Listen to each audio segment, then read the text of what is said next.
Là, ça fait un moment que le système est arrêté et voilà. J'ai 1 degré d'écart entre mes deux thermomètres. Ça me plaît pas, il fonctionne pas comme j'ai envie, donc du coup, je vais retirer mes doigts de gants et puis je vais mettre des thermomètres pour application de chauffage. Bon alors voilà, là j'ai 2 thermomètres comme ça et c'est les deux mêmes et les deux m'affichent 24 degrés, 24 degrés. Par contre, le doigt de gant il est un petit peu plus long, ce qui fait que ça va venir jusque dans le coude. Mais c'est pas grave. J'ai coupé l'eau, je vais démonter ça et je vais les mettre à la place de... Bah là le système est éteint depuis... L'eau est coupée et puis j'ai un 1 degré, 1,1 degré d'écart. Donc comment savoir si ça fonctionne ou pas? Déjà il y a ça.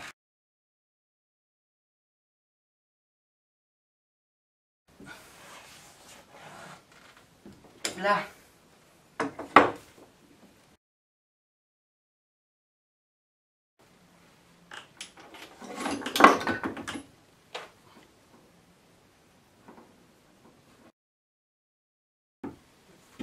Et voilà.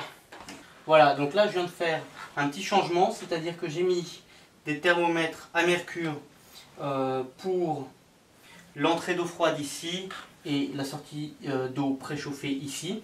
Et puis pour ce qui est de mes petits thermomètres comme ça, j'ai introduit les sondes à l'intérieur des eaux usées, donc avant mon échangeur et après mon échangeur. Dans la mesure où je suis sur des raccords PVC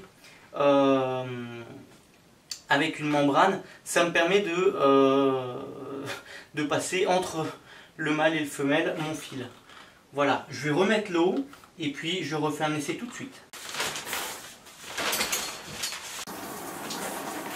18 minutes, je récupère 1 degré de chaleur. 25 minutes de test à peu près. Et là j'arrête parce que ça ne donne rien de concluant. Bon alors là je viens de finir encore un essai. J'ai fait un essai prolongé avec en poussant un petit peu dans les extrêmes, c'est-à-dire en mettant une eau très chaude, limite au point de me brûler dans la douche. Et c'est toujours pareil, je ne récupère qu'1 degré. Donc sur le principe ça marche. Maintenant, récupérer un système comme ça pour récupérer seulement 1 degré de chaleur, c'est pas viable. Maintenant, pourquoi est-ce que ça ne fonctionne pas dans la réalité? J'ai plusieurs hypothèses. Première hypothèse, le matériau utilisé. J'ai utilisé du PVC pression. Ce PVC, c'est un PVC pression HTA, c'est-à-dire qu'il est prévu pour résister à la température, un PVC renforcé. Et du coup, il a une épaisseur de 4 mm. Alors, il a une épaisseur de 4 mm. Je me suis dit que cette épaisseur pouvait du coup créer de l'inertie thermique entre le moment où l'eau circule chaude à l'intérieur du PVC de 40 et toute la chaleur va traverser l'épaisseur, ces 4 mm de PVC, pour pouvoir se diffuser sur l'eau froide qui est autour de ce PVC. Donc ça, c'est la première hypothèse. Après, cela dit, je viens quand même de faire un test de près d'une demi-heure. Je pense qu'en une demi-heure, j'aurais dû récupérer un petit peu plus que 1 degré.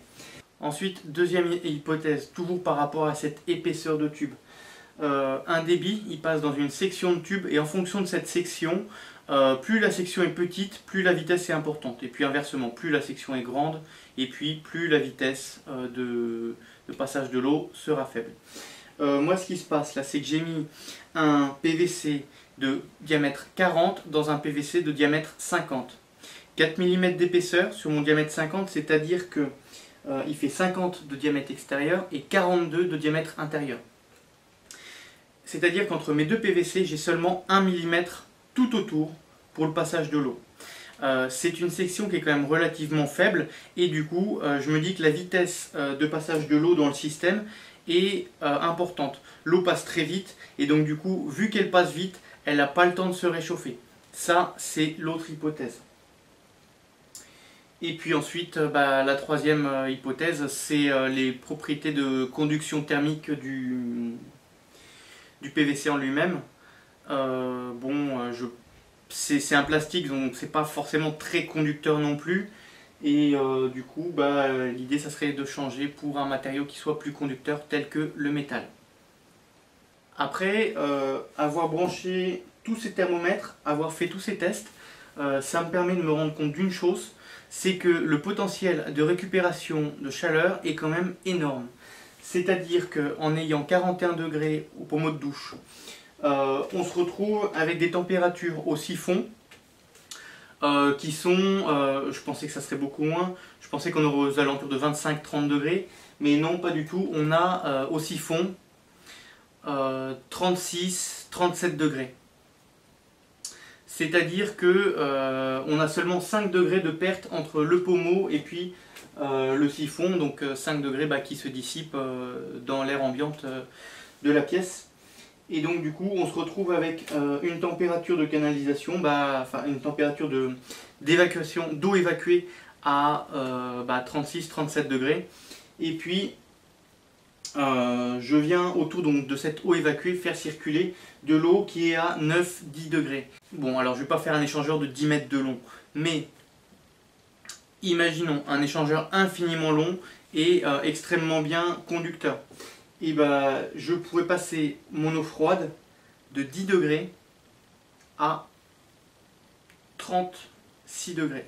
J'ai potentiellement 26 degrés que je peux récupérer avec un système. Maintenant, il faudrait que ce soit un système infiniment long et extrêmement bon conducteur. Et avoir fait ces mesures de température, c'est extrêmement encourageant pour la version 2 du système. Et la version 2 du système, je pense que je vais construire un échangeur avec du tube cuivre. Maintenant, ça coûte une blinde le cuivre. Le cuivre est un extrêmement bon conducteur thermique, première chose. Et puis son épaisseur, elle est très faible, 1 mm, 1 mm et demi.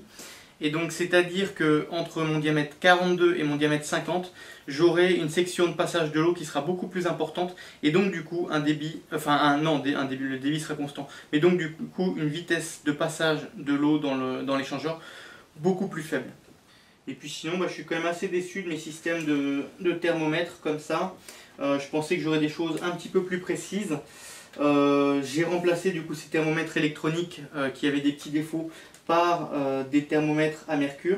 Le problème des thermomètres à mercure, c'est qu'ils ont une certaine inertie entre le moment où le bulbe est chauffé et le moment où la température va correspondre à ça. Enfin, pour faire du suivi d'évolution de température toutes les 5-10 secondes, c'est pas ce qu'il y a de plus pratique. Donc par rapport à mes mesures, je pense que je vais faire quelque chose aussi. Je pense aussi installer un compteur d'eau, un compteur de débit d'eau qui me permettrait ainsi de pouvoir faire un petit P égale QMC delta T et ainsi calculer la puissance. Voilà, mais ça sera sur le système version 2 et puis on verra bien ce que ça donne. J'espère que le fait de vous partager cette expérience pourra vous donner des idées. Peut-être que vous aussi vous avez envie de récupérer de l'énergie comme moi et que voilà, vous avez peut-être des idées différentes des miennes, donc du coup je partage et si ça peut vous inspirer, tant mieux et surtout n'hésitez pas à me faire part de vos retours d'expérience parce que ça m'intéresse et il y a peut-être des solutions auxquelles j'ai pas pensé et qui vous viendraient à l'esprit, donc n'hésitez pas à me faire part de vos retours. Voilà, je vous dis bon courage pour vos projets et à plus tard. Salut!